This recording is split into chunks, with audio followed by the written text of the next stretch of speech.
800 வருஷத்துக்கு முன்னாடி மதுரையை ஆட்சி செஞ்ச சுல்தான் அங்க இருக்க மக்கள் மேல நிறைய வரியெல்லாம் கட்ட சொல்லி அடிமைப்படுத்திட்டு வந்தாரு. சோ அதிக வரியை கட்டவும் முடியாம பசியில ரொம்பவும் கஷ்டப்பட்டு அந்த ஊர்லயே இருக்க வேணாம்னு சொல்லிட்டு இவங்களுக்கு ஏத்த மாதிரி ஒரு மேற்கு தொடர்ச்சியில் ஒரு இடத்த கண்டுபிடிக்கிறாங்க. அந்த கிராமத்துக்கு கெவின் பேர் வச்சு இவங்களுக்கு தேவையான உணவை அங்கேயே அறுவடை செய்ய ஆரம்பிக்கிறாங்க. இப்படியே பல வருஷம் போகுது. வெள்ளக்காரங்க தமிழ்நாடு ஆட்சி செய்யும் போது இங்க வெப்பம் அதிகமா இருக்கிறதுனால அதுக்கு ஏத்த மாதிரி ஒரு இடத்த கண்டுபிடிக்கிறாங்க. அப்பதான் இவங்க கெவின்ற கிராமத்தையும் கண்டுபிடிக்கிறாங்க.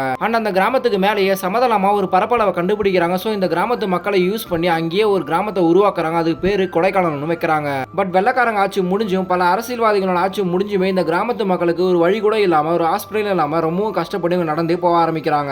ஒரு நாள் எலெக்ஷனும் வருது. அப்பன்னு பாத்தீங்க மணல் சரிவு ஏற்பட்டு 5 பேர் உயிருக்கு போராடிட்டு இருக்காங்க. தூக்கிட்டு போகும்போது அரசியல்வாதியா வந்து ஓட்டு கேட்க வந்துடுறாங்க. அப்ப அவங்க கிட்ட 5 வருஷத்துக்கு ஒரு தடவை ஓட்டு கேட்க மாட்டேன், இவ்வளவு நடந்து வரீங்க, ஆனா நான் எங்களோட கஷ்டத்தை புரிஞ்சுக்க மாட்டீங்க, ஒரு ஹாஸ்பிட்டல் இல்ல வழி இல்லைன்னு சொல்லிட்டு சண்டை போட ஆரம்பிக்கிறாங்க. அதுவே பெரிய சண்டையாகி அந்த எம்எல்ஏ விரட்டிடுறாங்க. அப்ப அந்த போலீஸ் செருப்பாலே அடிச்சிடறாங்க. இருந்தாலுமே இந்த 5 பேரோட உயிரை காப்பாற்ற முடியாம போயிடுது. இப்படியாதான் இவங்க லைஃபுமே போயிட்டு இருக்கு. அப்ப ஹீரோட ஒய்ஃப் பிரெக்னண்டா இருப்பாங்க. பல கிலோமீட்டர் நடந்து போய் ஹாஸ்பிட்டல்ல செக்அப்லாம் முடிச்சுட்டு திரும்ப வீட்டுக்கு வராங்க. ஒரு வேலை விஷயமா கீழே இறங்கி போறான். அந்த சமயத்துல இவன் தனியா வரதை பார்த்த இன்னொரு போலீஸுமே அன்னைக்கு செருப்பால் அடி வாங்கினா அந்த போலீஸுக்கு இன்ஃபார்ம் பண்ணிடுறாங்க. சோ இவனை இன்னைக்கு விடக்கூடாதுன்னு சொல்லிட்டு முடிவு பண்ணி ஃபாலோ பண்ண ஆரம்பிச்சிடறாங்க. ஆனா கூட இருக்க வண்டி ஓட்டிட்டு வர போலீஸ் அவங்க மேல என்ன தப்பு இருக்கு, அவங்க ரொம்பவும் கஷ்டப்பட்டு இருக்காங்க, அந்த கஷ்டத்துல தான் அந்த சண்டையை நடந்தது, இப்படி ஏன் பழி வாங்க போறீங்கன்னு சொல்லிட்டு கேட்கறாரு. ஆனா மீதி இருக்க யாருமே அந்த கிராமத்தோட கஷ்டத்தை புரிஞ்சுக்காம இவனை எப்படியாச்சும் போட்டு தரணும்னு முடிவு எடுத்து அவன் பின்னாடியே ஃபாலோ பண்ண ஆரம்பிச்சிடறாங்க. பட் அதே சமயத்துல இந்த பொண்ணுக்கு பிரசவ வலியும் வந்துருது. டாக்டர் ஃபோன் பண்ணி கேட்டதுக்கு இவங்க வர முடிஞ்சா வாங்க, இல்லைன்னா பாதிலேயே அந்த பொண்ணு புதைச்சிருங்கன்னு சொல்லிட்டு திமிரா ஃபோன் பண்ணி கட் பண்ணிடுறாங்க.